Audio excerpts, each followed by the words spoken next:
Hai semua, kembali lagi dengan Sejarah Semesta 2.0. Channel bakal membahas seputar dunia per Ultramanan.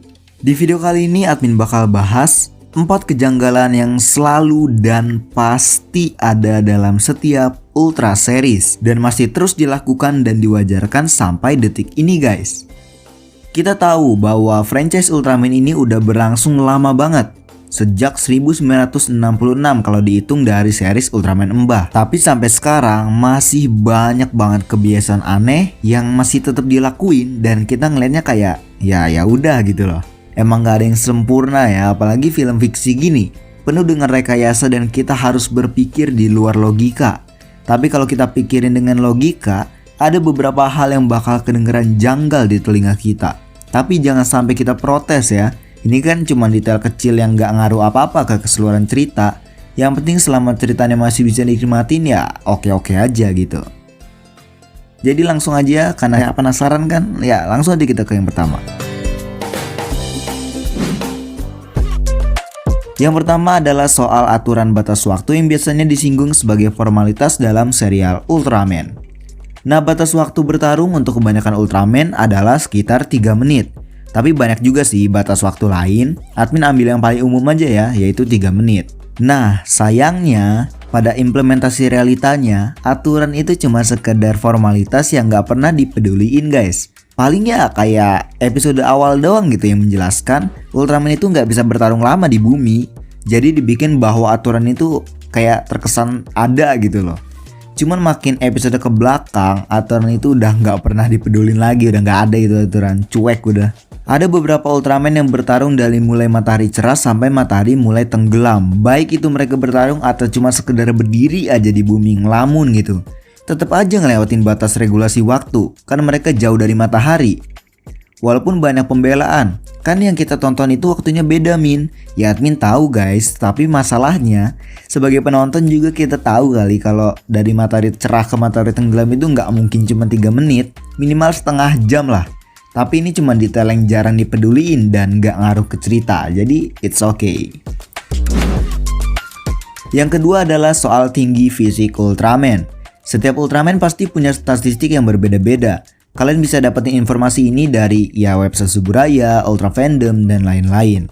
Banyak banget dari kita yang gak sadar setiap Ultraman hampir memiliki tinggi yang sama. Padahal kalau kita ulik dari statistiknya, Ultraman itu tingginya beda-beda guys. Mulai dari 40 meter, 50 meter, bahkan ada yang 80 meter. Tapi nyatanya ketika mereka bersanding sebelahan dalam satu frame yang sama, tingginya itu sama. Nih dalam film Ultraman Gingas The Movie, harusnya yang paling pendek di situ adalah Ultraman Cosmos karena cuma sekitar 42 meter tingginya. Dibandingin sama Ultraman lain yang tingginya itu sekitar 50 meter. Tapi nyatanya ketika mereka sebelahan tingginya sama semua. Padahal 10 meter itu bener-bener lumayan loh kalau misalnya dihitung dalam bentuk tinggi badan ya. Admin bisa ngerti sih, hal ini disebabkan karena kesulitan suit aktor. Kalau misalnya dibuat benar-benar persis dengan statistik yang ada ya susah gitu. It's okay guys, detail yang gak begitu penting. Selanjutnya adalah detail yang udah sering banget kita bahas ya. Kemana human host Ultraman saat mereka berubah? Kenapa gak ada yang curiga? Udah jelas banget, ini adalah suatu kebutuhan cerita yang harus kita anggap nggak ada. Karena sebuah film fiksi nggak bisa kita tonton pakai logika. Jadi ya anggap aja kita nggak pernah ngeh soal ini ya. Karena kalau kita pikirin logika mah aneh banget guys. Setiap Ultraman datang pasti ada satu orang yang hilang nggak balik-balik. Masa temennya nggak ada yang curiga? Terus kalau misalnya human host kena serang gitu kan, terus Ultraman muncul, nggak ada apa temennya yang mau nyariin dan evakuasi? Selanjutnya adalah soal perbaikan alat tempur ketika berperang. Pasca berperang dengan monster dalam setiap episode Ultraman, pada episode berikutnya pasti semua alat tempurnya udah balik ke kondisi normal dengan secepat itu loh. Begitu juga dengan bangunan-bangunan yang ada. Siapa dah kulinya? Keren loh, kayak Roro Jonggrang gitu. Admin ambil contoh dari pesawat tempur aja ya. Sering banget pesawat tempur itu kena serang sama monster sampai meledak di tanah. Nah, gimana cara secepat itu bisa langsung dipakai di episode berikutnya? Gimana cara ngangkut ke base mereka coba? Tapi sebenarnya detail ini udah mulai diperbaikin di Ultraman generasi baru. Sering banget kita diperlihatkan scene bahwa alat tempur mereka seperti robot sedang dalam proses perbaikan setelah bertarung besar melawan monster. Keren ini.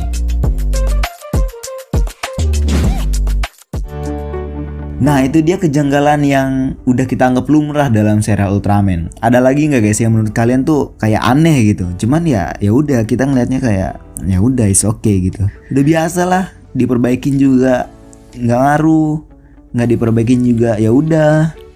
Ya gitulah intinya. Yaudah guys, mungkin sekian aja buat video kali ini. Makasih buat yang udah nonton. Jangan lupa like, share, dan juga subscribe. Aktifin loncengnya biar kalian gak disiram sama Ultraman Taro. Jadi yaudah, see you in the video.